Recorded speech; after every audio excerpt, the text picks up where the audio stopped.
morning students. First of all, please subscribe my channel, like it and share it. Students, as we know that we have finished our first chapter of economics and we have read the story of Palampur village. We have seen so many things in that and we have read so many things, factors of production and so many things in that. Now we have some ideas about the human capital, land, labor and many more things. Out of that, we have to read human capital in our new chapter. And today we are ready to read our new chapter, your chapter number 2, that is people as resource. We have to read it. And see, whenever we are talking about the people that means population of the country, we can say कि किसी देश की जनसंख्या के बारे में हम बात कर रहे हैं, ये हम कह सकते हैं. So whenever we discuss about the population, what is the first thing which comes up in our mind? The negative feeling. जो पहली चीज है पॉपुलेशन के बारे में, वो एक निगेटिव थॉट हमारे दिमाग में आती है. दैट मीन्स पॉपुलेशन, तो हमारे दिमाग में क्या आता है? A huge crowd, only huge crowd.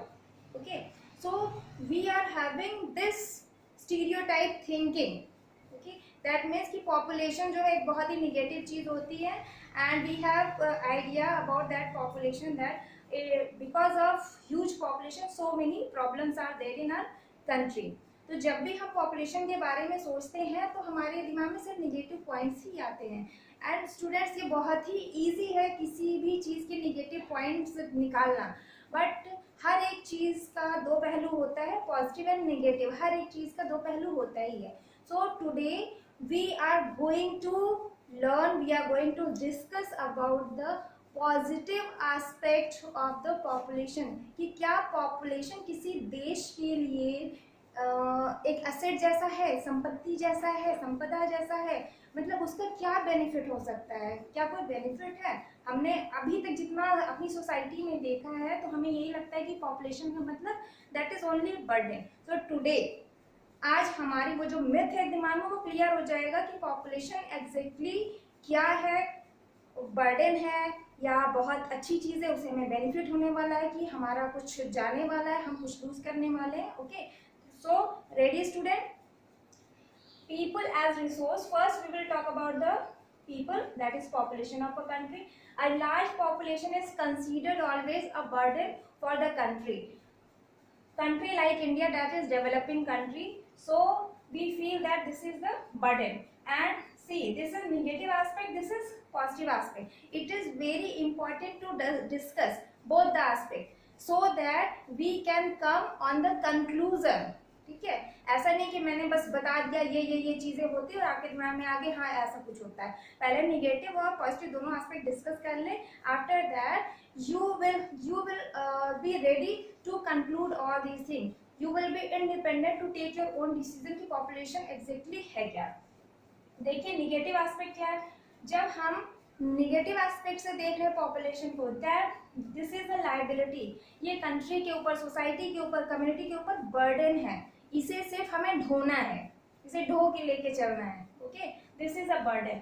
And on the other hand positive aspect, it is an asset. ये कहा जाता है पॉजिटिव एस्पेक्ट से कि जो पॉपुलेशन है वो हमारी कंट्री, कम्युनिटी, सोसाइटी के लिए वो एक असेट है. Asset that mean small meaning we can say that is संपत्ति है हमारी, ये हमारा धन है, संपदा है. ठीक है, जैसे हमारी प्रॉपर्टी है, प्रॉपर्टी प्रॉस्पेरिटी. ओके, तो वैसे ही हम समझते हैं कि ये एक असेट है.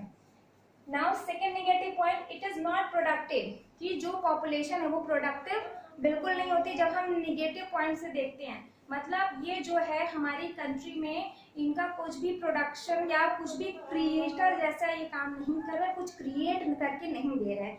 इन्हें कंट्री को ही फीड करना है, कंट्री इनको फीड कर रही है. ओके, और यहाँ पे क्या है पॉजिटिव एस्पेक्ट पॉपुलेशन की कि वो प्रोडक्टिव है, वो कंट्री के लिए बहुत कुछ कर रही है, बहुत कुछ दे रही है. पॉपुलेशन का ये पॉजिटिव एस्पेक्ट है. Again no contribution in national growth. जब हम पॉपुलेशन को बर्डन समझ लेते हैं तो और नॉट प्रोडक्टिव समझ लेते हैं, तो उसके साथ ये जुड़ जाता है कि अगर वो कुछ प्रोडक्शन नहीं कर रहे हैं, कुछ क्रिएटिविटी नहीं दे रहे हैं कंट्री को, डेफिनेटली उनका कंट्रीब्यूशन हमारे नेशनल ग्रोथ में बिल्कुल नहीं होगा। Okay, and positive aspect full contribution. Positive aspect ये है कि पॉपुलेशन अपना ज़्यादा से ज़्यादा प्रोडक्शन कर रही है, ज़्यादा से ज़्यादा क्रिएटिविटी कर रही है, innovations, so many things, so many inputs they are putting in the growth of the country। वो ज़्यादा से ज़्यादा कंट्रीब्यूट कर पा रहे हैं अपनी कंट्री के लिए। Negative aspect, they are dependent। In my first point I have already said that they are burden, so they are dependent also कि वो कंट्री पे ही डिपेंड है कि यहाँ की गवर्नमेंट ही, यहाँ की कम्युनिटी वगैरह ही उन्हें सर्वाइवल के सारी चीज़ें प्रोवाइड करे। they will not do anything, they are dependent on the country, they are dependent on the government। and this positive aspect of the population, कि पॉपुलेशन क्या है, जो पॉजिटिव एस्पेक्ट है अगर उससे हम देखें तो दे आर इंडिपेंडेंट। वो इंडिपेंडेंट है क्योंकि वो प्रोडक्टिव हैं, वो कंट्रीब्यूट कर रहे हैं कंट्री में, तो अगर वो अपने पैरों पे है तभी तो ये सारी चीजें कर पा रहे हैं। Now always it is seen that problem creator, कि जो पॉपुलेशन है वो सो मेनी प्रॉब्लम्स क्रिएट करती है, बहुत ढेर सारी प्रॉब्लम्स क्रिएट करती है। और यहाँ हम देखें तो ये सॉल्यूशन गिवर है कि निगेटिव एस्पेक्ट से क्या है, वो प्रॉब्लम क्रिएट कर रही है, पॉजिटिव एस्पेक्ट से क्या है कि वो जो हमारा एक लॉट है पॉपुलेशन का, वो क्या कर रहा है, सॉल्यूशन दे रहा है, उसके पास कुछ तो ऐसा है जिससे वो ये सारी चीजें कर पा रहा है। ठीक है, तो यहाँ पे हमने देखा negative and positive aspect of the population. Now what is important, this is very important, first we will forget this point, okay, come on, only we have to remember these points because these points are related to our topic। अभी हमने पढ़ लिया, हमारे दिमाग में कुछ idea हो गया है, अब हम इस चीज को जो है एक साइड में रख देंगे, पॉजिटिव एस्पेक्ट्स के साथ हम इस चैप्टर को आगे बढ़ाएंगे, इस टॉपिक को आगे बढ़ाएंगे। क्यों? क्योंकि ये सारी चीजें आगे हमारे टॉपिक्स को छूती हैं, कहीं ना कहीं टच करती हैं। तो पॉपुलेशन यहाँ हमने पढ़ लिया, पीपल, अब हमें पढ़ना है resource, how people is a resource, how people can be resource. When we are discussing about an asset, productivity, full contribution in national growth, independent, solution giver, that all makes people as a resource. ये सारी चीजें ही एक population को क्या बनाती है, resource बना देती हैं। ठीक है, पॉपुलेशन को बहुत ही ज़्यादा इम्पॉर्टेंट बना देती है कि अब वो पॉपुलेशन अपनी कंट्री के लिए बहुत कुछ करने वाली है। But what is the main question, question is this कि इतनी भारी भीड़ है, इतनी भारी भीड़ को सबको क्या हम पॉजिटिव एस्पेक्ट से देख के हम इसको सबको एसेट बोलेंगे? नहीं, बिल्कुल नहीं। हम एसेट, ओके, रिसोर्स, हम उसे ही बोलेंगे जिसमें कुछ हमने मॉडिफिकेशन किया हो। कैसे? See, how does people become a resource or an asset? ऐसा क्या है जिससे लोग जो है असेट बन जाएं या रिसोर्स बन जाएं? ठीक है, ऐसा क्या हम करें? तो हम ये करेंगे, बहुत ज़्यादा कुछ नहीं, छोटी सी चीज़ करेंगे, that word you know in better manner, बहुत अच्छे से आप उस शब्द को जानते हैं, दैट इज इन्वेस्टमेंट। इन्वेस्टमेंट, आप लोग क्लास 9th में हो तो इन्वेस्टमेंट का थोड़ा बहुत आइडिया आपको है, और इतना तो आपको पता ही है, we will not go in the definition, हमें सिर्फ एक हल्का आइडिया लेना है कि इन्वेस्टमेंट क्या है। ठीक है, इन्वेस्टमेंट वो होता है जब हम इस होप से किसी चीज़ में पैसे लगा देते हैं कि हमें इसका रिटर्न मिलेगा, हमें इससे फायदा मिलेगा, we will gain, we will be benefited in the future, that is investment. Investment is made with the purpose to gain profit. Okay, profit के पर्पज से जो पैसे लगाए जाते हैं उसे क्या कहते हैं, इन्वेस्टमेंट, की फ्यूचर में रिटर्न मिलने वाला है। तो अब पीपल में कैसे इन्वेस्ट करें भाई, ये तो समझ की बाहर की बात है, पीपल में कैसे इन्वेस्ट करेंगे ऐसे, आप लोग स्टूडेंट हो, ठीक है, और अभी आप लोग क्या हो, लाइबिलिटी हो या असेट हो? अभी आप लोग लाइबिलिटी हो, क्यों? क्योंकि यू आर नॉट इंडिपेंडेंट, अभी आप अपने पैरों पे नहीं हो, you are the student, your parents are there for you people, आपके पेरेंट्स सब कुछ आपके लिए कर रहे हैं, आप अभी अपने पेरेंट्स के लिए कुछ नहीं कर पा रहे हो। ओके, आप अभी कंट्री के लिए कुछ भी नहीं कर पा रहे हो, but come on the point. By investing in human through education, medical care, training.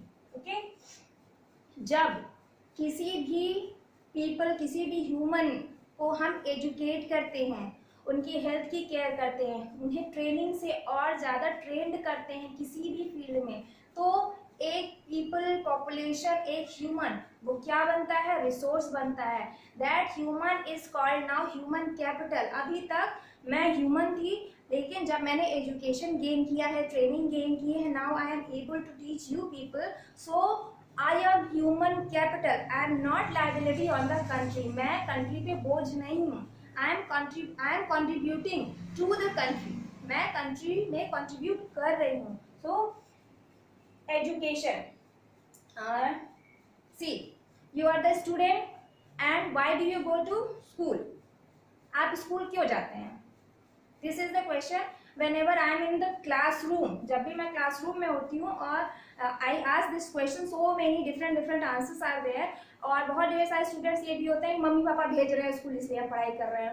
बहुत सिंसियर स्टूडेंट्स होते हैं जो सिंसियर आंसर्स भी देते हैं. तो बहुत तरह के आंसर्स मिलते हैं. लेकिन अगर कोई ये भी कहता है कि पेरेंट्स भेज रहे हैं इसलिए पढ़ रहे हैं, तो आप ये भी सोचो कि पेरेंट्स क्यों भेज रहे हैं. भाई ऐसा तो नहीं सोसाइटी को देख कि बस सबका बच्चा जा रहा है तो मेरा बच्चा भी जाए. नहीं, there is a purpose. There is a purpose of your parent. आपके पेरेंट आपको स्कूल इसलिए भेज रहे हैं because they know कि today's investment will give the benefit not to your parents. This is not sure कि आपके पेरेंट्स आपकी इतनी हाई फी दे के आपको एजुकेट कर रहे हैं और ये इन्वेस्टमेंट है. ये इन्वेस्टमेंट है क्यों? क्योंकि उन्हें ये पता है कि आप एजुकेटेड होके कहीं ना कहीं बहुत अच्छी जॉब करोगे, आपका फ्यूचर बहुत अच्छा होगा. तो आज उन्होंने जितने पैसे लगाए हैं उसका डबल और triple, okay, it will be coming back to your life. आपकी ज़िंदगी में ये पैसे वापस आएंगे. हाँ, इसमें बहुत ज़्यादा समय लग सकता है, टाइम लग सकता है, लेकिन जब से आपके पेरेंट्स आपको नर्सरी में एडमिट कराते हैं, एडमिशन दिलाते हैं, तब से उनका पर्पज़ यही होता है कि your future should be bright. इस शुड बी ब्राइट के चक्कर में ही वो इतने पैसे आप में इन्वेस्ट किए जा रहे हैं. उनको ये नहीं रहता कि आप उनको कितना दोगे या नहीं दोगे, that is another matter. Okay, but there is a purpose to gain the profit. इससे प्रॉफिट मिलना ही मिलना है. जब आप बहुत ज़्यादा एजुकेशन गेन करोगे तो आप हायर पोस्ट पे जाओगे, आपकी इनकम और ज़्यादा हाई होगी, और हाई इनकम होगी तो आपकी सारी ज़रूरतें पूरी होंगी, आपका स्टेटस हाई होगा. So many things will be going in a good manner in your life. Okay, so in this way your parents are investing in education. That is investment in you. वो आपको human से human capital की तरफ ले जा रहे हैं. Medical care. Medical care क्या मतलब हो सकता है? That means your health. Your parent, okay, they are not bothering only about the education. Always your mother, father, they are running after you to feed you something, कि कुछ खा लो, कुछ खा लो. मम्मी हमेशा आपके पीछे जा रही है कि हाँ अपनी केयर नहीं करता है, पढ़ाई में लगा रहता है या ध्यान नहीं देता है. हमेशा मदर आपके पीछे है, फादर आपके पीछे हैं, हर तरह की हेल्थ केयर दे रहे हैं. जब भी आप सिक हो रहे हो हर तरह की हेल्थ केयर प्रोवाइड की जा रही है. क्यों? See, there is a condition. If you are not fit physically, so mentally you will never be fit. Hindi में एक कहावत कही जाती है, बहुत ही अच्छी लाइन है, कि स्वस्थ शरीर में ही स्वस्थ मस्तिष्क का वास होता है. कि आपका जो mental status, mental fitness and physical fitness both are interlinked with each other. दोनों एक दूसरे से जुड़े हुए हैं. अगर आप फिजिकली अनफिट हो, आप क्लास में जो है एब्सेंट कर रहे हो, बार बार एब्सेंट कर रहे हो, दो यू आर मेरिटोरियस, आप बहुत अच्छे स्टूडेंट हो, रैंक होल्डर हो, लेकिन लगातार आपकी बीमारी आपको कहीं ना कहीं पीछे ले जा रही है. And what will be the result? Result will be zero. You can not compete with the average kind of students also.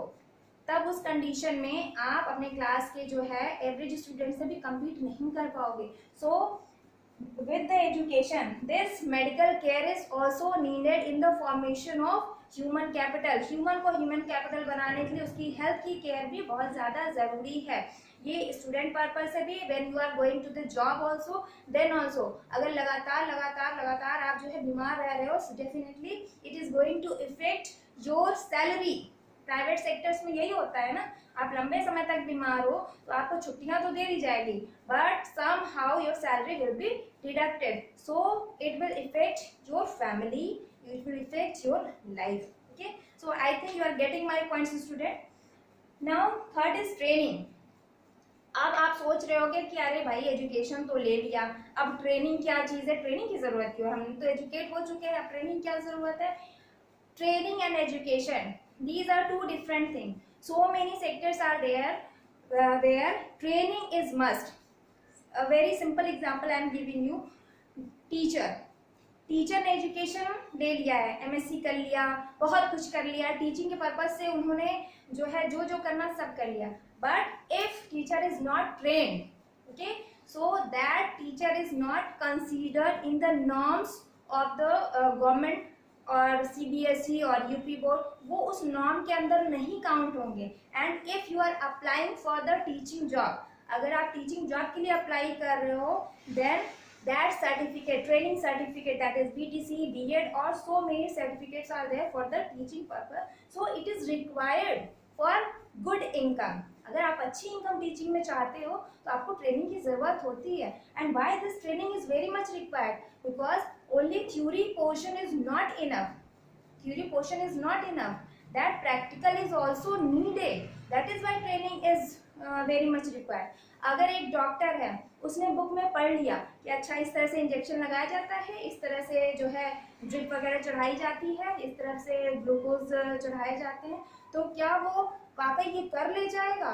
नहीं, that is their training is very much required. Training की जरूरत होगी, अगर उन्होंने प्रैक्टिकल करके नहीं देखा, उसकी ट्रेनिंग उन्होंने नहीं ली है, so you cannot do that thing, you cannot give a proper treatment to anyone, that will be very much dangerous. So that is why training is very much required. So many areas are there where training is required, कि आप करके देखो कि ऐसे ऐसे वैसे होता है। Okay, and when you are educated and you have got training also, definitely your future is going to be very much bright. There is no bargaining in the income, कोई bargaining नहीं होगी, only you have to show your training certificate, your education, everything, and mentally you are fit, you can compete all the competition, you can give, you are very much smart, you are smart enough to give the answers in interviews. So that is why this education medical care training is important in formation of human capital. human को human capital बनाने के लिए ये सारी चीजें बहुत ज्यादा जरूरी हैं। Students, come on this point. I think you all have got all the 3 points. कि कैसे जो है ह्यूमन को ह्यूमन कैपिटल बनाया जा सकता है by investing in education, medical care and training. Okay. Now the next point is investing in human capital through education, medical care and training is a return. Okay. हमने पहले ही इस बारे में बात कर ली है कि जब किसी भी इंसान को एजुकेशन दे दी गई, उसकी हेल्थ की केयर कर ली गई, बहुत अच्छी हेल्थ है, ट्रेनिंग दे दी गई, definitely it is going to get more and more benefit. Okay, उसे ज़्यादा से ज़्यादा बेनिफिट होने वाला है हर एक तरह से, वो जहाँ भी जाएगा, it is that person is taking very in a good manner, that person is treated in a good manner, उसे जो चाहिए, okay, so that person is not in the condition of bargaining, कोई से bargain नहीं करेगा कि नहीं आप इस पोस्ट पे हो तो इतना नहीं इतना, कुछ ऐसा नहीं रहेगा। okay, process to convert human into human capital, जो प्रोसेस होता है ह्यूमन से ह्यूमन कैपिटल बनाने को, उस प्रोसेस को कहते हैं human capital formation. when we are investing in all the 3 things, okay, so we can combine all the things and we can say that human capital formation, it is the process by which human is converted into human capital. What is advantage of human capital for our society? okay, human हो गए, human capital हो गया, अब human capital formation से हमने human capital बना लिया। अब हमें ये सोचना है कि क्या ये जो ह्यूमन कैपिटल है ये सिर्फ खुद को ही सारा एडवांटेज दे रहा है, इन्हीं सारा प्रॉफिट हो रहा है, या सोसाइटी को भी इनसे कुछ प्रॉफिट है? बिल्कुल है। तभी तो ये एसेट बोले जा रहे हैं, तभी तो ये बोले जा रहे हैं कि हाँ भाई आप जो है क्या हो, आप संपत्ति हो हमारी, आप घर हो, आप हमारी प्रॉस्पेरिटी हो, आप संपदा हो हमारी, ठीक है, इसीलिए हम बोले जा रहे हैं। क्योंकि not directly but indirectly, how if educated person is there, okay, so that educated person will make so many people educate, okay, बहुत ढेर सारे लोगों को एजुकेट करेगा। एक टीचर अगर बहुत ही ज्यादा टीचर, लेक्चरर, प्रोफेसर, व्हाटएवर, ठीक है, वो क्या करता है, वो क्या अपने सारा ज्ञान, उसने अगर टीचिंग पोस्ट पे है तो वो क्या स्टूडेंट्स को नहीं पढ़ाता, वो ज्यादा से ज्यादा स्टूडेंट्स को पढ़ाता है, और वो एक बार में इतने ढेर सारे ह्यूज क्राउड को वो क्या करता है, एजुकेट करता है। तो बाय डायरेक्टली और indirectly society is getting advantage of that human capital. Doctor क्या कर रहा है, क्या डॉक्टर अपनी फैमिली का सिर्फ इलाज कर रहा है, सिर्फ उसी के पैसे वो ले रहा है? कुछ ऐसा नहीं है। वो क्या करते हैं, वो पूरी सोसाइटी को कहीं ना कहीं, पूरी सोसाइटी को वो टच कर रहे हैं, सोसाइटी के हर एक मेंबर को वो टच कर रहे हैं, हर एक मेंबर को ट्रीटमेंट दे रहे हैं। तो ह्यूमन कैपिटल, ठीक है, so many examples are there. अब अगर आप खुद भी सोचना शुरू करेंगे तो आप खुद देख लेंगे कि जो भी ह्यूमन कैपिटल है, जो लाइबिलिटी नहीं है कंट्री पे, जो प्रोडक्टिव है, जो कंट्री कुछ दे रहा है, तो उनसे सोसाइटी ऑटोमेटिकली वो क्या हो रही है, एडवांटेज ऑटोमेटिकली वो ले रही है।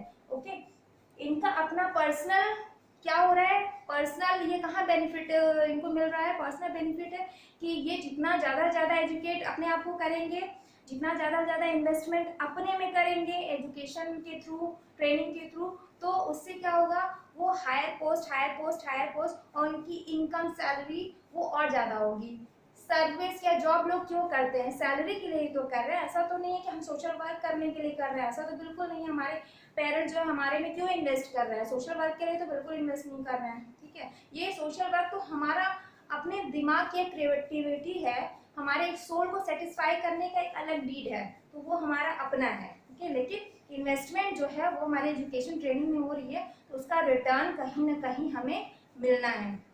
और जितना ज़्यादा से ज़्यादा हम अपने आप को एजुकेट करेंगे, ट्रेन करेंगे, उतना ज़्यादा रिटर्न मिलेगा, और उतना ही ज़्यादा सोसाइटी को भी एडवांटेज यहाँ पे होने वाला है।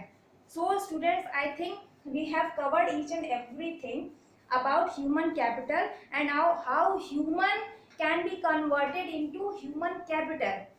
So I think every point is clear. If anything is left and you feel that anything is not clear to you, कुछ ऐसा है जो क्लियर नहीं हो पाया है आपको, so that query should go in my comment section. आप मेरे comment section में अपने questions को डालिए, then I will try to sort out your problem. And now student, we will meet in our next video. Till then, bye and thank you.